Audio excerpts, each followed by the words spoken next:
Hello everybody, welcome back to the Smoky Bay. My name is Peter FK. Here are 2 quick tips to make your hi-hats a bit more interesting. I've pulled up a kick, a snare and 2 different hi-hats into the channel rack. Here I've added the kick and the snare, so we have something going on. So let's fill each 2 steps with the first hi-hat we have selected. Tip number 1, change the hi-hat velocity. You can change the velocity by either pressing this button up here. This can be done in FL Studio 20 and changing the velocity here.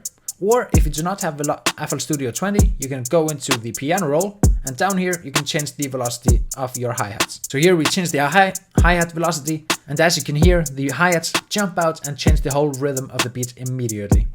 Tip number 2, use 2 hi-hats in your beat. So as you can see here, I have 2 hi-hats selected. To add a little bit more rhythm and a little more spice into your beat, you can add a second hi-hat, as I will do here.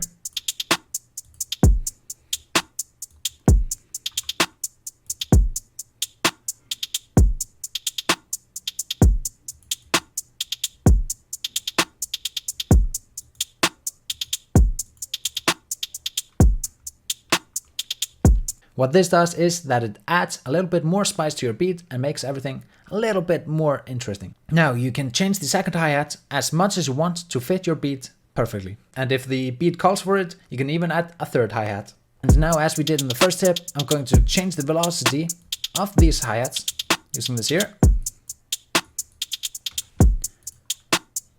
Now everything goes, it works amazing.